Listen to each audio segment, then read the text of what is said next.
Marami nagtatanong sa akin, bakit itong Ateneo pull out from the PhilOil Preseason Cup? Ayan. Pull out. Yan, Atenista, tanungin mo. Hapon ko lang nalaman na pull out pala sila. Oh. Hindi ko rin alam kung bakit. Hindi, marami injuries daw eh. I mean, they cited injuries. Siguro, tatakot sila. Madadagdagan pa yung mga... Ang dami kasi injured nilang nila. game daw nung nag-training sa Vegas, tapos dumiretso sa Japan, tapos parang ilan games in this amount of days. So, kaya masyadong maraming, bakit kami, San Beda, andun pa rin. Ganon din naman. Marami ba kayo injuries? Marami kaming player. Buti kayo maraming player eh. Yung teaming nga namin, nakapila sa labas yung iba, hindi pa makapasok. Dami. Matapos yung practice, bago papasukin eh. Ganon kami karami. Dalawa yung practice sa dami. Because the critics are saying, why will you pull out? Kung kasama ka sa tournament, tapusin mo yung tournament. Exactly. Tama. So, kaya kung nagsakli ka pa dyan, Di ba? Uumpisahan mo, tapos hindi mo tatapusin. Talagang talagang walang pinanggagalingan yung hirit mo no? Hindi kasi, Kasi, di ba, yung mga player nila nasa gilas, si Tenorio, si... Hindi yun! Ano ba? Ay, di ba? Ano to? Tsaka kung magpo-pull out rin lang. Yan. Dapat, bago pa na yung Ateneo Lasal.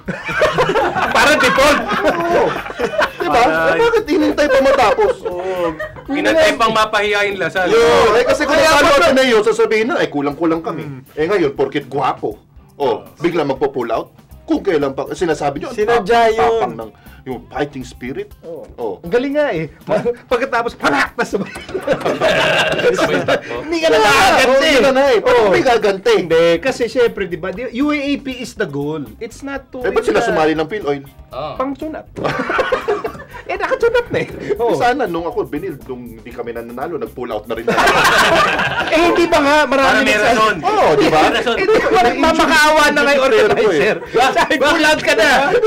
Parang may rason. Pag tinanong ka, bakit kayo nag-pull out? Hindi rin naman kami aabot doon eh. tapos na yung last game ng regular season, pull out rin. 3-0-1, pull out!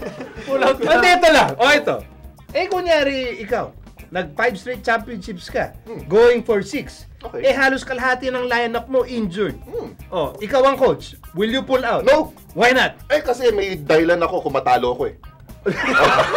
Di ba? May excuse ako. Di ba? Ano ba naman yan? Lumabang ka nga sa Lasal. Tapos, saka ang dami mong ibang players eh. Pwede mo namang gamitin yung injured eh. Sinasabi pa nga ng PhilOil kahit yung mga Team B players pwedeng iangat eh.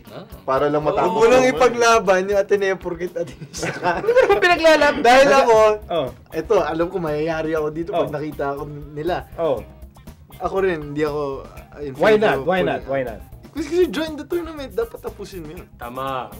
So iba ka sa kanila. Nanalo ka. Hindi ka purong Atenista. May halo ka, bro. Hindi ka blue blood. Ano ba yung record nila natapos? Number 1 in the group, diba? Isa lang ang talo. Isa lang yung talo nila. Malamang ma-excommunicate ka doon. Sino ba ang Ateneo ba ang or si coach lang? Sino bang nag-decide? No, look at that's a team decision. Because they felt that they just have too many injuries. Mangyayari niyan, if your goal is to win the UAP, naubusan ka ng player dun sa summer tournament, o di, ikaw rin sisisihin. Ibig sabihin ba, porket nag-pull out sila, hindi na sila mag-e-ensayo? Mag-e-ensayo? Pwede ka naman ma-injure sa ensayo eh. Tama rin, Ganyan talaga. So, mag-coach ng Ateneo. Magkano? Okay, so parang dating dito lahat kayo parang you disapprove of this kind of move. Pag inumpisa mo labang, kailangan tapusin mo kahit ano resulta. Kaya kulang-kulang kayo, hindi. Kahit mag 0-1 ka, huwag ka po pull out. Nag-resign na nga ako eh. Hindi nga nagpulot eh. Nag-resign na nga ako eh. Iniwanan na eh.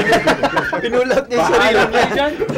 Okay, so para sa'yo, malinaw-malinaw dahil sa t-shirt mo, dapat di nag-pull out. Benji?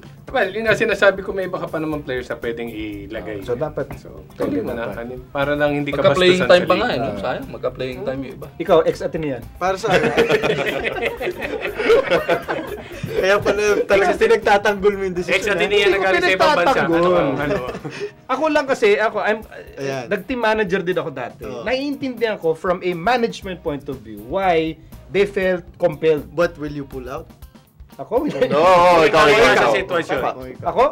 Oo. Pull out ka rin. Atenista ka nga. No, sa akin kasi, why will I care what, let's say, what others will say? Bottom line, you are responsible for your own achievement. Kaya, kung kunyari, nagka-ubus-ubusan ng player, serious injuries pa yung inabot. Kahit sabihin mo na ilang games May lang. mga players ka sa Team B na pwede mong iakyat. Maybe So, pwede baka- mo paglaruin yun. At least tapusin mo man lang yung league. Hindi naman ako yung team manager. Bakit yung pinapagaling ko? Kaya kung ikaw. Kung ako? Oh, so kami rin yung nag-interrogate sa'yo ngayon. Oo. Di ba? Hindi naman. Malay mo, isang laro na lang. Kulang-kulang na kayo eh. Knockout na yan eh. Tsaka may dahilan ka naman eh. Diba? Kung Isang mga laro team na B lang player yun yan eh. Okay lang. Para sa Hindi ako pinagsasabi. Hindi naman ako team manager. Akala mo ba linabas na Lasal yung laro nila noong Sabado? Knock! Hindi nila nilabas, di ba? Aba, talagang Dahil tago-tago. wala na